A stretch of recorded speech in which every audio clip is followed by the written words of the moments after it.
আমাদের অনেকেরই পায়ে বা হাঁটুর নিচে নীলচে বা বেগুনি রঙের আঁকাবাঁকা শিরা দেখা যায়।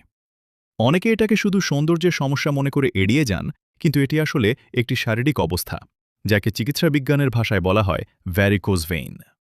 কেন হয় এই সমস্যা, আর এর থেকে মুক্তির উপায় বা কি? আজকের ভিডিওতে আমরা এই বিষয়ে বিস্তারিত জানব। ভ্যারিকোজ ভেইন কি? আমাদের শরীরের শিরাগুলোর কাজ হল শরীরের বিভিন্ন অংশ থেকে রক্তকে হৃৎপিণ্ডে ফিরিয়ে নিয়ে যাওয়া।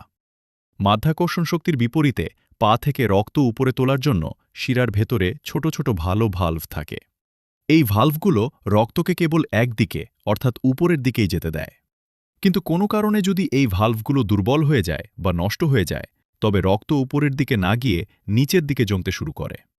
এর ফলে শিরাগুলো ফুলে যায় এবং আঁকাবাঁকা হয়ে ত্বকের নিচে ভেসে ওঠে। একেই বলে ভ্যারিকোজ ভেইন।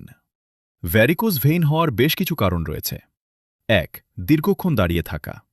যারা পেশাগত কারণে দীর্ঘ সময় দাঁড়িয়ে কাজ করেন, যেমন শিক্ষক, পুলিশ বা সার্জেন্ট, তাদের এই ঝুঁকি বেশি। ২. অতিরিক্ত ওজন। শরীরের বাড়তি ওজন পায়ের শিরার ওপর চাপ সৃষ্টি করে। ৩. বংশগত কারণ।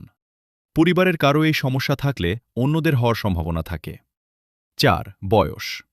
বয়স বাড়ার সাথে সাথে শিরার ভালভগুলো স্বাভাবিকভাবেই দুর্বল হয়ে পড়ে। ৫. হরমোন পরিবর্তন। বিশেষ করে নারীদের গর্ভাবস্থায় বা মেনোপজের সময় হরমোনের পরিবর্তনের কারণে এটি হতে পারে। কেবল আঁকাবাঁকা শিরা দেখাই এর একমাত্র লক্ষণ নয়, আরও কিছু উপসর্গ দেখা দিতে পারে। পায়ে ভারী ভাব বা ব্যথা হওয়া, পা ফুলে যাওয়া, বিশেষ করে দিনের শেষে, শিরার চারপাশে চুলকানি বা চামড়ার রং পরিবর্তন হওয়া, দীর্ঘক্ষণ বসে বা দাঁড়িয়ে থাকলে ব্যথা বেড়ে যাওয়া। প্রাথমিক পর্যায়ে কিছু নিয়ম মেনে চললে এই সমস্যা নিয়ন্ত্রণে রাখা সম্ভব। ১. ব্যায়াম। নিয়মিত হাঁটাচলা বা পায়ের হালকা ব্যায়াম রক্ত সঞ্চালন বাড়াতে সাহায্য করে। ২. পা উঁচিয়ে রাখা। দিনে কয়েকবার, বিশেষ করে ঘুমানোর সময়, পায়ের নিচে বালিশ দিয়ে পা হৃৎপিণ্ডের উচ্চতা থেকে একটু উপরে রাখুন। ৩. Compression stockings.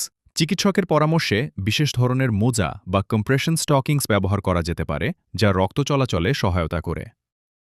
৪. ওজন নিয়ন্ত্রণ। শরীরের ওজন নিয়ন্ত্রণে রাখলে শিরার ওপর চাপ কম পড়ে। ৫. দীর্ঘক্ষণ দাঁড়িয়ে না থাকা। টানা দাঁড়িয়ে না থেকে মাঝে মাঝে পজিশন পরিবর্তন করুন বা একটু পায়চারি করুন। যদি দেখেন পায়ে প্রচণ্ড ব্যথা হচ্ছে বা শিরা থেকে রক্তপাত হচ্ছে, তবে দেরি না করে একজন ভাস্কুলার সার্জন বা বিশেষজ্ঞ চিকিৎসকের পরামর্শ নিন।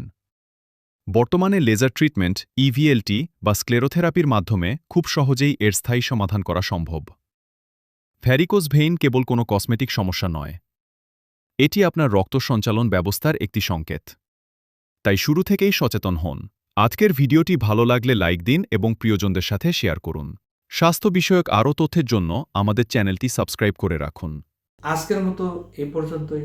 দেখা হবে আগামী নতুন কোনো ভিডিওতে, নতুন কোনো বিষয় নিয়ে। সেই পর্যন্ত সবাই সুস্থ থাকুন, ভালো থাকুন। খোদা হাফেজ।